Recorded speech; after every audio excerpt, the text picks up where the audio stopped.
o texto diz assim: nisto se manifestou o amor de Deus em nós, ou, como eu disse na leitura, por nós. E aqui então, João fará um enunciado importante, uma das provas do amor de Deus por nós. Nós temos aqui uma espécie de reflexo de João 3,16.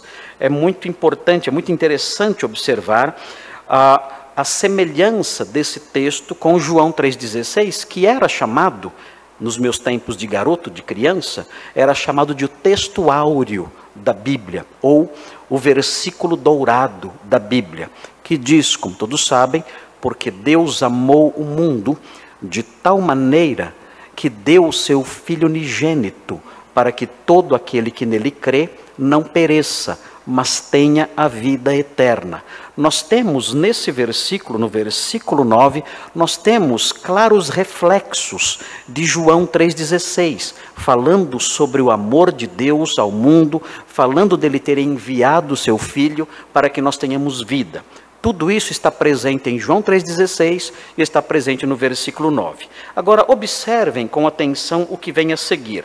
Nisto se manifestou o amor de Deus em nós, em haver Deus enviado o seu Filho. Observem com atenção essa palavrinha, a palavrinha enviado, o verbo presente aqui, o verbo apostelo, que está aqui numa outra forma, é claro, o verbo é flexionado, mas esse verbo, o verbo apostelo, significa enviar alguém com uma missão. Esse é o sentido do verbo apostelo. Existem outros verbos na Bíblia que têm o sentido de enviar, ou no grego koiné, em que a Bíblia, como os irmãos sabem, o Novo Testamento foi escrito. Mas o verbo apostelo tem um sentido específico, é enviar alguém com uma missão. É daí que nós temos a palavra apóstolo.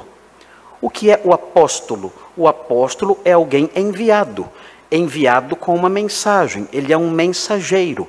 O apóstolo é alguém enviado por alguém com um objetivo, com um propósito, realizar uma missão que lhe foi dada por outrem.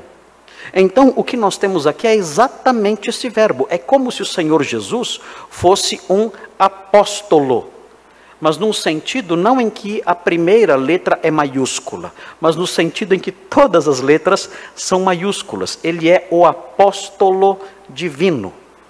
Ele é aquele que Deus enviou ao mundo com uma missão especial, uma missão única, que só ele poderia cumprir, como nós veremos na sequência aqui, está embutido sutilmente, na sequência do versículo, está embutida a unicidade de Jesus, conforme veremos. Mas notem, o verbo sugere isso.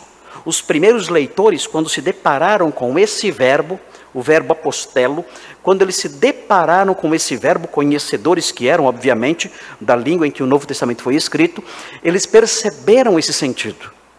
O Senhor foi enviado a este mundo, alguém o enviou. Alguém o enviou, o próprio Deus, evidentemente, o enviou com objetivo.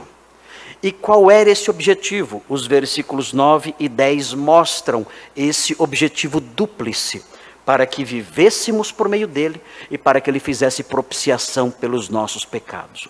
Então é importante observar isso. O Senhor Jesus Cristo não veio aqui apenas para nos dar um exemplo. Não era essa a missão do Senhor Jesus Cristo quando ele cumpriu quando ele realizou esse verbo, o verbo aí, o ser enviado. Não era esse o objetivo dele, apenas exercer uma influência moral sobre nós.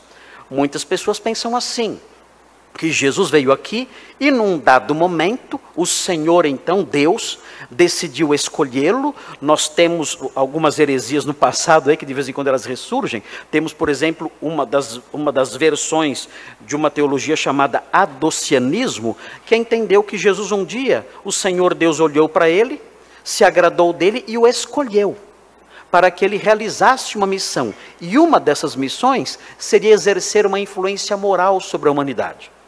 Mostrar amor, mostrar bondade, mostrar como podemos viver de modo a servir os outros, de modo desprendido, de modo exemplar, Foi isso. O Senhor Jesus veio aqui para isso. Não deu muito certo, segundo entendem, porque os maus, os poderosos, perversos, o mataram. Mas ele deixou, enfim, o seu exemplo moral para que nós seguíssemos. Nada disso é verdade.